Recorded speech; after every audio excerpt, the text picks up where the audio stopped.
అమ్మ ప్రేమని కాదని అమ్మాయి ప్రేమ కోసం మర్డర్ చేయబడ్డ అంటే మర్డర్ అయితే అయిందనమాట. ఈ ఇన్సిడెంట్ని అయితే మీరు కంప్లీట్గా చూసేయండి. సో మ్యాటర్లోకి వెళ్తే అబ్బాయి పేరు వచ్చేసి యువన్, అమ్మాయి పేరు వచ్చేసి చంద్రిక. ఇతనికి వచ్చేసి 23 ఇయర్స్ ఉంటాయి, అమ్మాయికి వచ్చేసి ఆల్మోస్ట్ 22-23 ఇయర్స్ ఉంటాయి అనమాట. వాళ్ళు స్కూల్ లైఫ్ నుంచి అయితే లవ్ చేసుకోవడం జరుగుతుంది. సో యువన్ వాళ్ళ పేరెంట్స్ వచ్చేసి ఏలూరు నుంచి అయితే ఇక్కడికి రావడం జరిగింది. తను వచ్చేసి మల్లారెడ్డి కాలేజీలో బీటెక్ 4th ఇయర్ అయితే చదువుతున్నాడు. వాళ్ళ మమ్మీ ఎంత కష్టపడి అంటే వాళ్ళ అమ్మగారు ఎంత కష్టపడి తననైతే కాలేజీ ఫీజులు కావచ్చు, లేకపోతే అతనికి కావాల్సినవి కావచ్చు, ఎంత కష్టపడి పెంచిందో, కాలేజీకి పంపించిందో ఒకసారి తన మాటలను అయితే మీరు వినండి.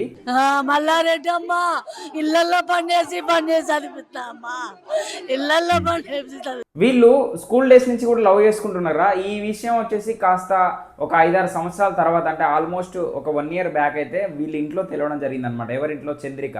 సో చంద్రిక వాళ్ళ ఇంట్లో తెలిసిన తర్వాత డైరెక్ట్గా వాళ్ళ ఇంటి దగ్గరికి వెళ్ళి ఈ యువన్ అనే అబ్బాయి వాళ్ళ ఇంటి దగ్గరికి వెళ్ళి వార్నింగ్ ఇవ్వడం జరిగింది యువన్కి.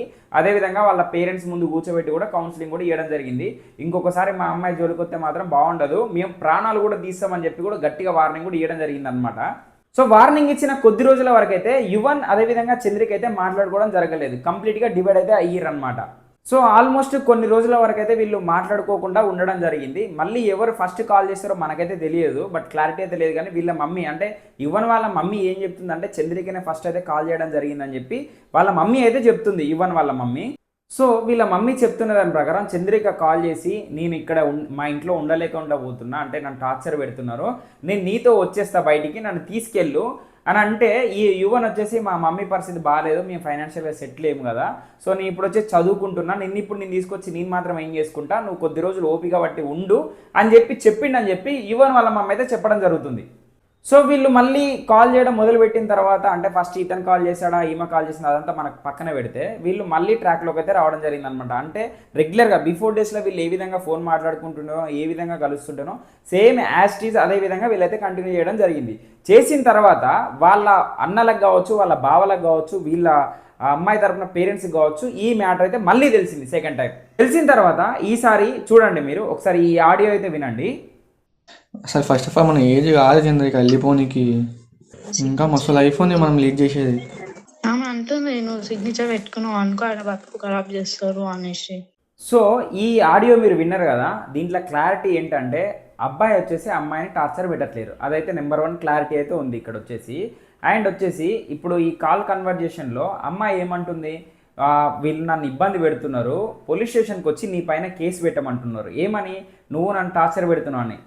అంటే యువన్ అనే అబ్బాయి నన్ను టార్చర్ పెడుతున్నాడు, సో అతని మీద కేసు పెట్టండి అని చెప్పి నువ్వు ఒక కంప్లైంట్ అంటే తన సిగ్నేచర్ అయితే అంటున్నారు అని అయితే తను చెప్పడం జరుగుతుంది.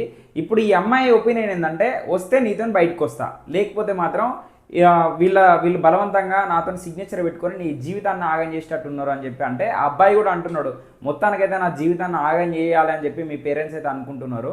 మన చంద్రిక ఏమంటుంది, మా బావ ఒకటే మాట అంటున్నాడు, నన్ను కానీ నిన్ను కానీ ఖచ్చితంగా సంపుతా అని చెప్పి. అంటే ఈ అమ్మాయి స్టాండ్ తీసుకొని మరి లేదు నేను యువన్ లేకపోతే నేను ఉండలేనని చెప్పి తను కూడా తన ఇంట్లో స్టాండ్ తీసుకోవడం జరిగింది. ఇంకా వాళ్ళు బలంగా ఫిక్స్ అయిపోయారు, ఉంటే వాడని ఉండాడే లేకపోతే మేమన్నా ఉండాలి ఇంట్లో అని చెప్పి వాళ్ళైతే బలంగా ఫిక్స్ అయిపోయిన తర్వాత వాళ్ళు ఈ విధంగా అంటే ఎట్లా ప్లాన్ చేశారో మీరు చూడండి. సో వీళ్ళైతే ఐపీఎల్ మ్యాచ్ చూస్తున్నప్పుడు ఇతనికైతే వీళ్ళ బావ కాల్ చేయడం జరిగింది. చంద్రిక వాళ్ళ బావ కాల్ చేసి యువన్ ఒకసారి బయటికి రా నీతో మాట్లాడాలని చెప్పి తననైతే పిలవడం జరిగింది. పిలిచినప్పుడు యువన్ ఏం చేసిందంటే డైరెక్ట్ వాళ్ళ మమ్మీకి కాల్ చేసి, మమ్మీ ఇట్లా చంద్రిక వాళ్ళ పేరెంట్స్ అయితే వచ్చిరంట, నాతో వాళ్ళ బావ వాళ్ళు వచ్చిరంట, వాళ్ళ బావ ప్లస్ అన్న వచ్చారంట, నాతో ఒకసారి మాట్లాడతారట మమ్మీ అంటే వాళ్ళ మమ్మీ కూడా ముత్తుకుందంట, లేదు పోకురా అంటే ఇక అంతలోపు వాళ్ళు రావడం జరిగిందట. ఇతని దగ్గరికి వచ్చి ఇతని దగ్గర ఉన్న ఫోన్ గుంజుకున్నారట. గుంజుకోగానే తను పరిగెత్తడం స్టార్ట్ చేసిండు. సో ఆ రూమ్ నుంచి బయటికి ఆల్మోస్ట్ ఒక 50 నుంచి 100 అడుగులు వేసేలోపు దొరికిపోయింది అనమాట. ఆల్మోస్ట్ వీళ్ళ అన్న, వీళ్ళ బావ, ఇంకా 4 ఫ్రెండ్స్, వాళ్ళు మొత్తం గంజాయి బ్యాచ్ అంట. ఎందుకు నేను ఈ మాట చెప్తున్నా అంటే గంజాయి బ్యాచ్ అని ఇదే కాలనీలో ఒక 2 months 3 months బ్యాక్ అంటే ఒక 3 నెలల క్రితం ఈ వీళ్ళ ఏరియా కార్పొరేటర్ ఏం చెప్తారు, గాంజాయి తాగుతారు, రోడ్ రాత్రిపూట మిడ్ బ్లాక్ చేస్తారు. వీళ్ళ మీద ఆల్రెడీ కేసు కూడా పెట్టడం జరిగిందనమాట. ఎందుకంటే వీళ్ళు వచ్చేసి ఆ ఏరియాలో పార్కింగ్ ప్లేస్లో చిన్న ఇష్యూ వచ్చి అక్కడ ఉండే అంకుల్ వాళ్ళని ఒక 3-4 అయితే చాలా దారుణంగా చేతుల దగ్గర నుంచి మొదలు పెడితే ఈ తల ఇది మొత్తం వాళ్ళ మీద కూడా అటాక్ చేయడం జరిగింది. అటాక్ చేసిన తర్వాత వీళ్ళు పోలీస్ స్టేషన్లో కంప్లైంట్ కూడా ఇవ్వడం జరిగిందనమాట. సో ఆ రోజే కనుక పోలీసులు వాళ్ళ మీద కరెక్ట్ యాక్షన్ తీసుకొని ఉంటే ఈరోజు యువనికి ఇలాంటి పరిస్థితి వచ్చేది కాదు. ఎందుకంటే వాళ్ళు ఆల్రెడీ గంజాయి తీసుకుంటున్నారు అని తెలిసినప్పుడు వాళ్ళ మీద కరెక్ట్ యాక్షన్ తీసుకొని ఉంటే బాగుండేది. సో ఈ విధంగా యువన్ దొరికిన తర్వాత ఒక ఇద్దరు చేతులతో తనను పట్టుకొని అతి దారుణంగా ఘోరంగా పొడిచిరు అనమాట. ఇక్కడ గొంతు దగ్గర వచ్చేసి ఆల్మోస్ట్ ఒక 7-8 కాట్లు, అదేవిధంగా కడుపులా ఎక్కడ పడితే అక్కడ ఎక్కడ గ్యాప్ దొరికితే అక్కడ పొడవడం జరిగింది. 17 సార్లు అయితే తనని అతి కిరాతంగా పొడిచి తనైతే చంపడం జరిగింది. చంపిన తర్వాత వాళ్ళు బండ్ల 2 వీలర్స్ వేసుకొని వచ్చారనమాట. వచ్చి ఆ బండ్లు వేసుకొని మళ్ళీ పారిపోవడం జరిగిందనమాట.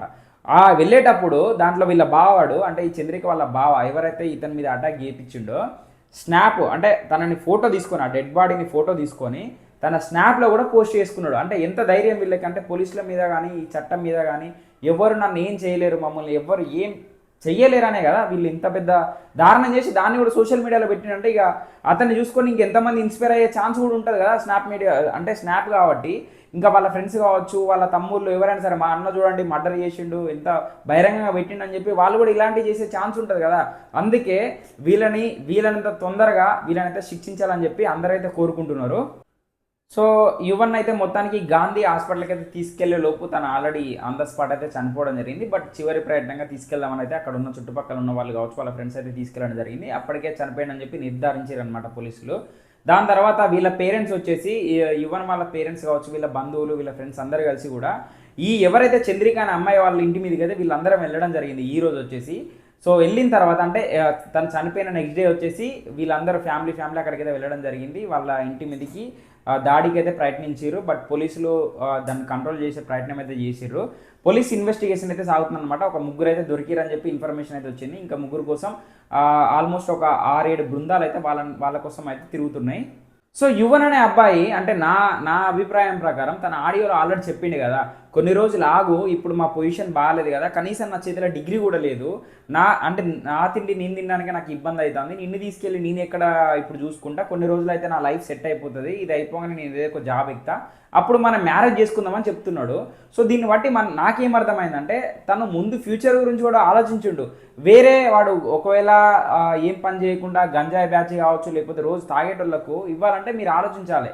తన గురించి మీరు ఒకసారి ఇన్వెస్టిగేషన్ చేసి ఈ అబ్బాయి మంచోడా చెడ్డోడా, అసలుకి ఇవ్వచ్చా, మా ఇంటి అమ్మాయిని ఇవ్వచ్చా లేదా అని చెప్పి ముందు తెలుసుకున్న తర్వాత మీరు ఒకవేళ పోలీస్ స్టేషన్లో కేసు పెట్టడం కానీ, లేకపోతే తనని బెదిరియడం కానీ ఇలాంటివి చేసి కొంచెం కంట్రోల్ చేసే ప్రయత్నం చేయాలి. కానీ ఈ విధంగా దారుణంగా చంపితే ఇటు మీ పేరెంట్స్ నష్టపోయిందే కాక ఇటు వీళ్ళ పేరెంట్స్ తన తల్లి బాధను చూశారు కదా, తన తల్లి బాధ కావచ్చు, తన సిస్టర్ బాధ కావచ్చు. సో ఈ వీడియో చూస్తున్న తల్లిదండ్రులకు నేను చెప్పేది ఏంటంటే, మీ ఇంట్లో అమ్మాయి ఎవరినైనా లవ్ చేస్తుందని చెప్పినప్పుడు అబ్బాయి మంచోడా చెడ్డోడా అని ముందు చూడండి. అంటే అతను మీ అమ్మాయిని సరిగ్గా చూసుకోగలుగుతాడా లేడా అని ఫస్ట్ అయితే చూడండి.